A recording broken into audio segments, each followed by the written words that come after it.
경배와 찬양 318장 주님은 신시라.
시편 4편 1절입니다. 시편 4편 1절에서 8절이에요. 곡식이 풍성한 것보다 더 큰 기쁨과 평안. 시편 기자는 하나님이 은혜를 베푸사 기도를 들으시길 간구합니다. 주님이 자기를 위해 경건한 자를 택하셨으니 범죄하지 말고 의의 제사를 드리라고 권면합니다. 주가 주신 기쁨은 곡식이 풍성할 때보다 더하며 안전하고 평안히 살게 하시는 이는 여호와뿐입니다. 1절 내 의의 하나님이여 내가 부를 때 응답하소서. 곤란 중에 나를 너그럽게 하셨사오니 내게 은혜를 베푸사 나의 기도를 들으소서.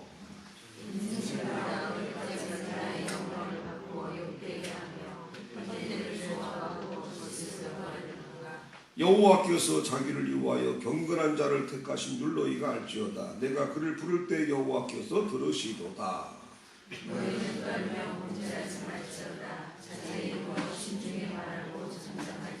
의의 제사를 드리고 여호와를 의지할지어다.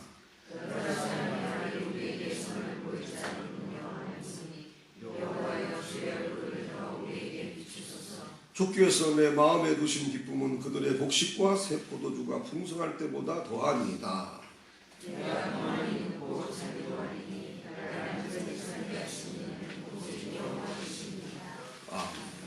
본문에서 경건한 자의 기도에 응답하심.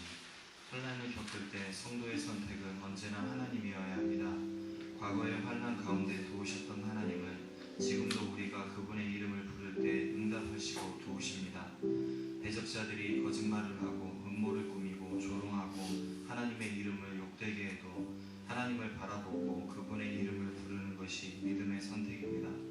하나님의 관심은 경건한 자에게 있습니다. 경건한 자는 문제가 생기면 겸손히 기도의 자리로 나아갑니다. 분노할 상황에서도 마음을 다스리며 입술로 죄짓지 않습니다. 항상 하나님을 의식하며 살기 때문입니다. 경건한 자가 드리는 예배는 의의 하나님이 받으시는 진정한 의의 제사입니다.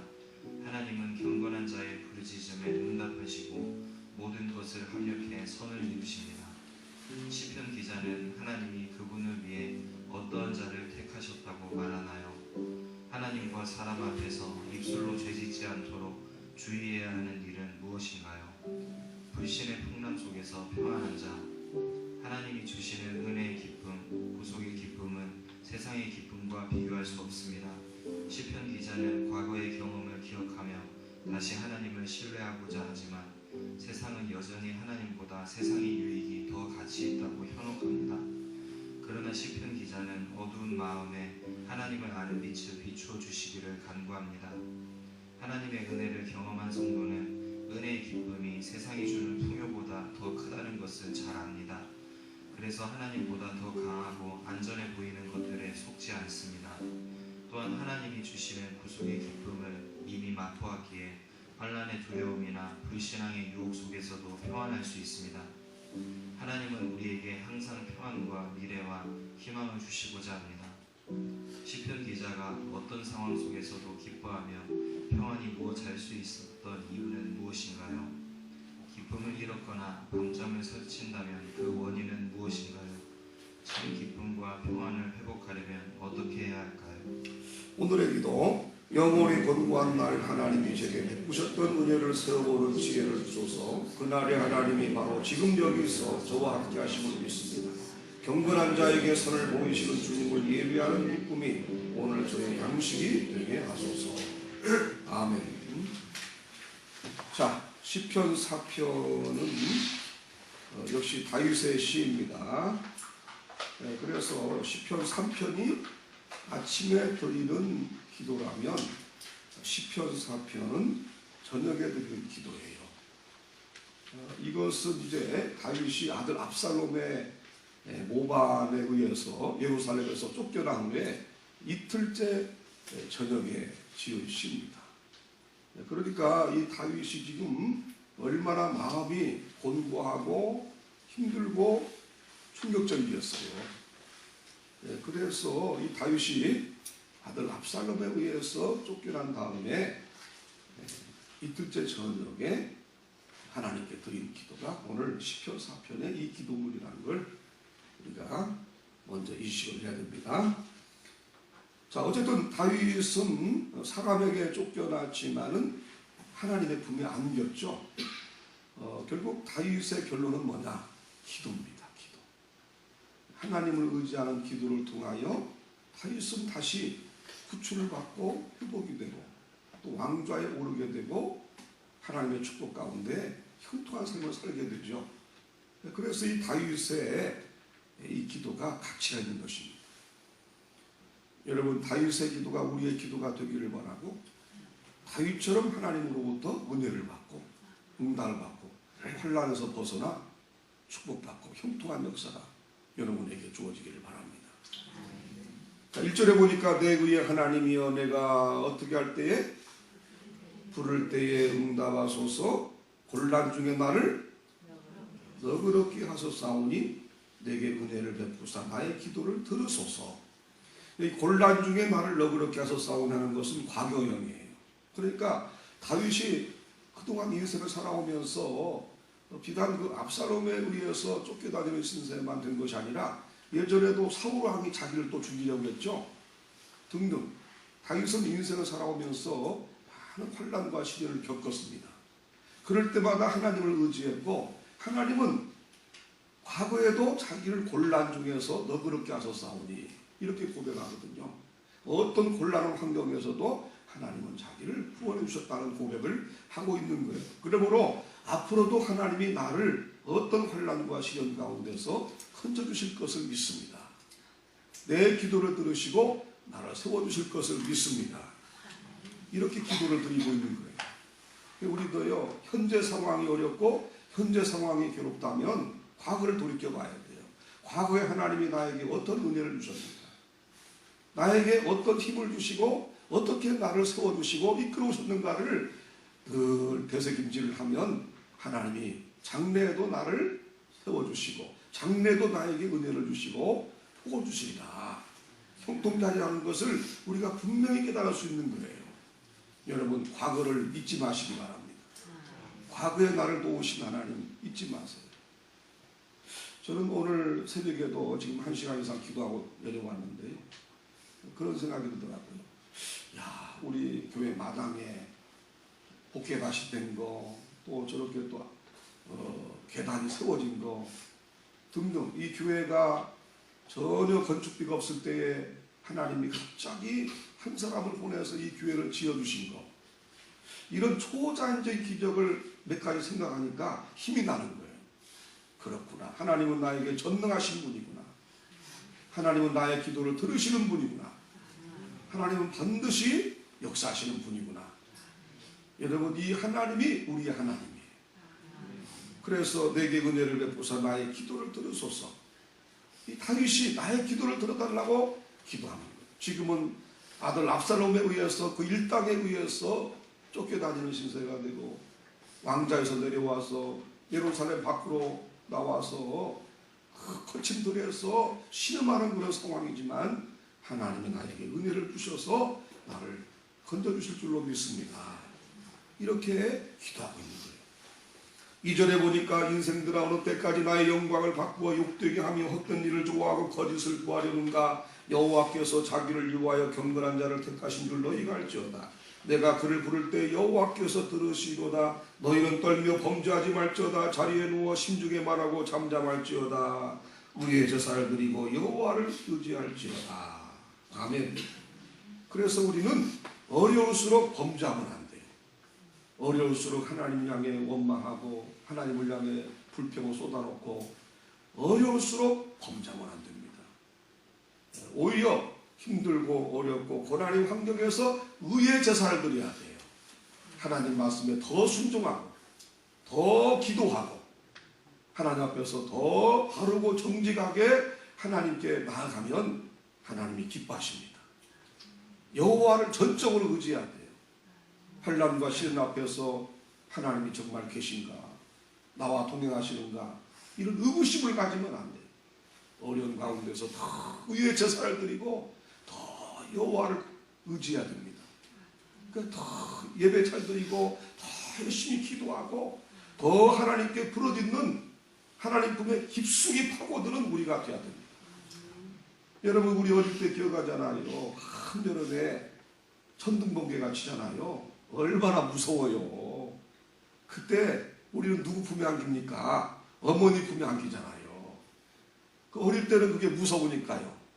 어머니 품에 안기면은 얼마나 마음이 안정되는지요. 아무리 천둥번개가 쳐도 그냥 어머니가 나를 콕 안아주시고요. 이렇게 되면은 그냥 마음에 안정감이 찾아오면서 호건함을 느끼는 것입니다. 우리도 환난의 천둥번개가 나에게 쳐들어온다 할지라도 우리가 하나님 품에 안기면은 하나님 나에게 평안함을 주시고 안정감을 주시고 기쁨을 주시고 오히려 평안함을 주실 줄로 믿습니다. 자, 그러면서 6절에 여러 사람의 말이 우리에게 선을 보일 자 누구냐 하오니 여호와여 주의 얼굴을 들어 우리에게 비추소서. 주께서 내 마음에 두신 기쁨은 그들의 곡식과 새 포도주가 풍성할 때보다 더하니이다. 아멘.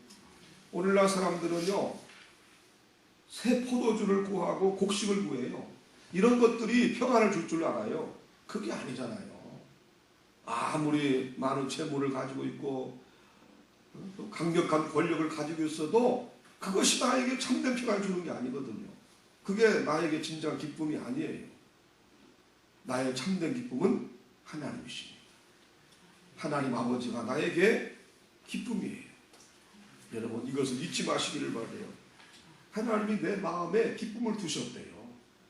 하나님은 내 마음에 기쁨을 두시는 분이지 뭐 슬픔을 두시고 절망을 두시고 좌절을 두시고 원망을 두시고 이런 분이 아니에요.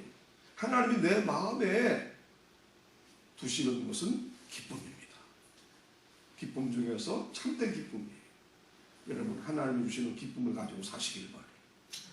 그 예수님이 또 말씀하셨잖아요. 요한복음 16장에 내가 너에게 기쁨을 준다. 어떤 기쁨을 주는지 아냐? 세상이 빼앗지 못하는 기쁨을 주느니라. 세상이 빼앗지 못하는 기쁨을 준다는 거예요.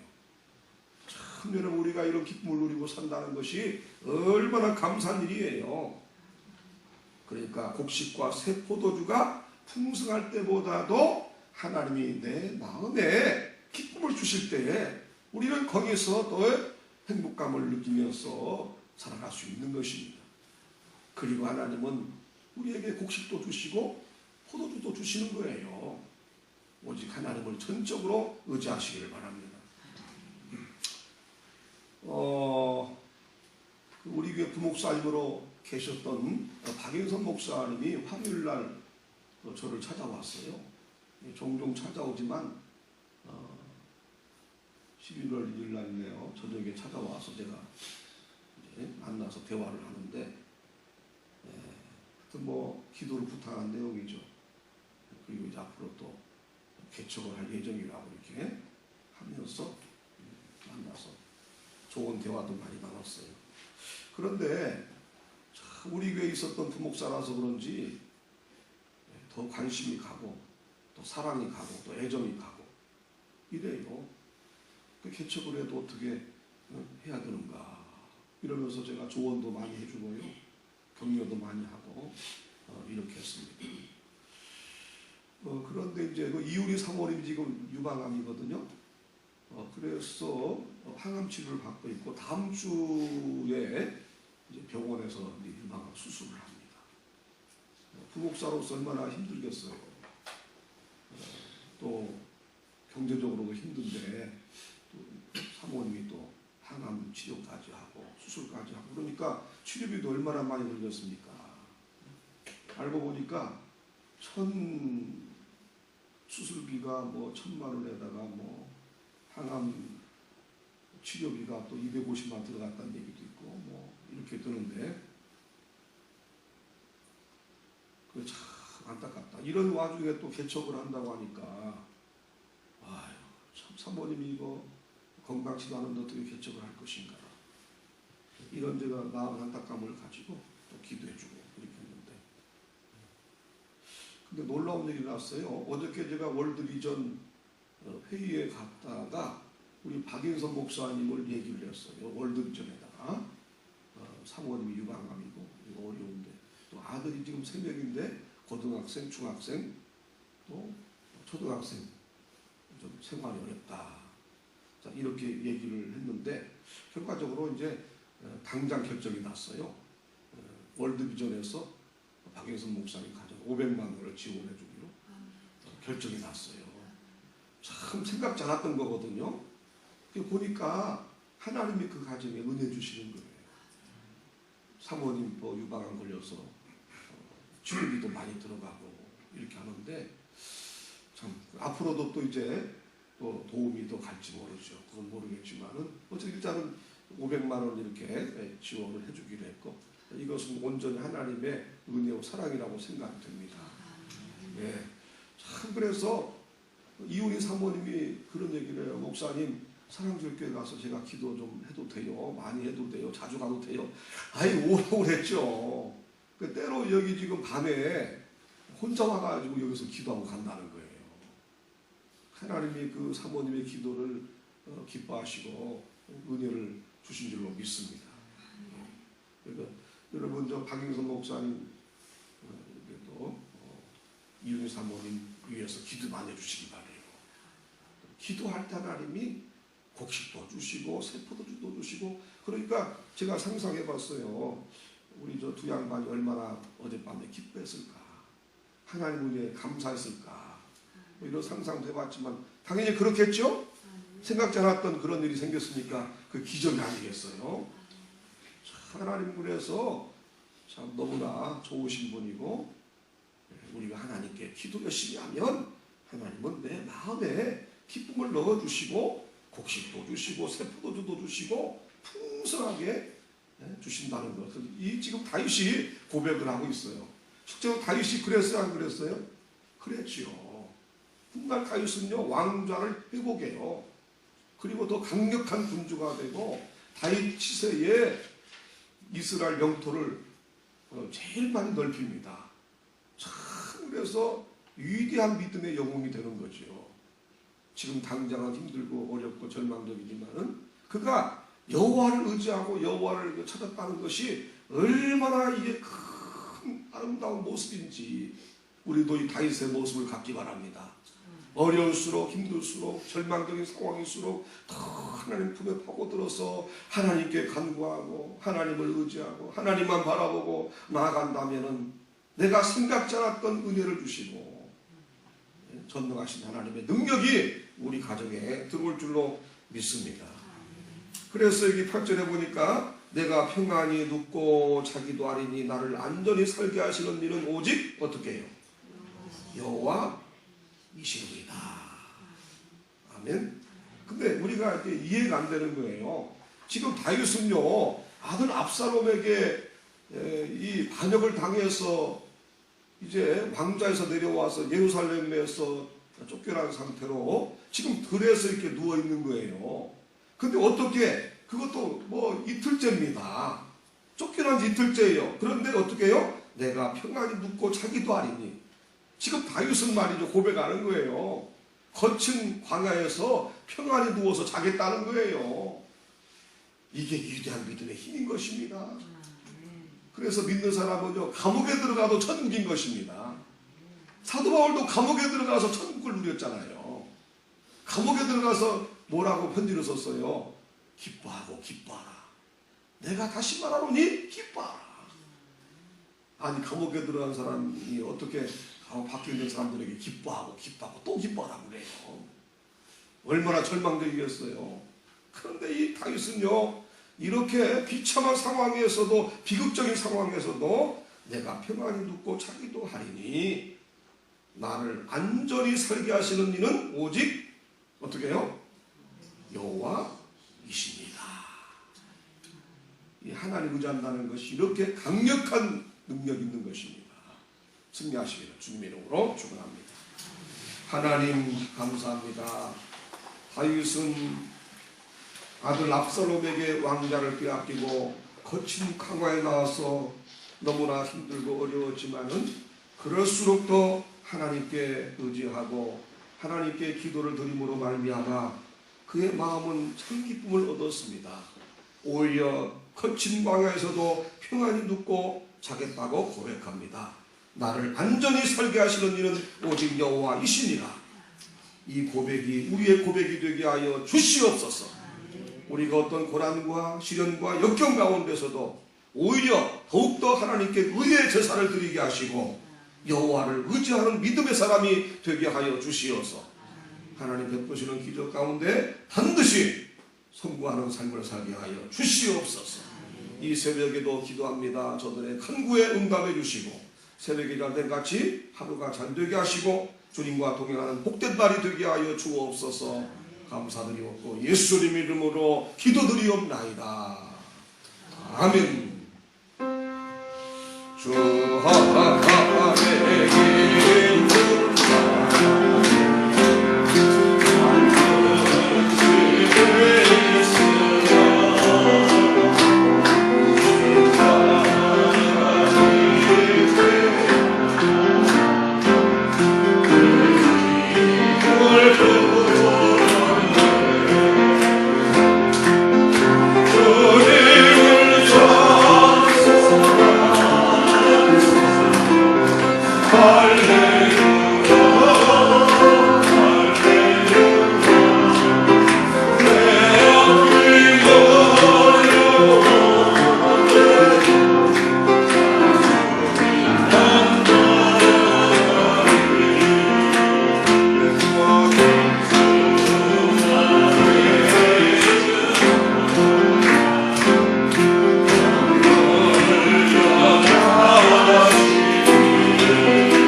아버지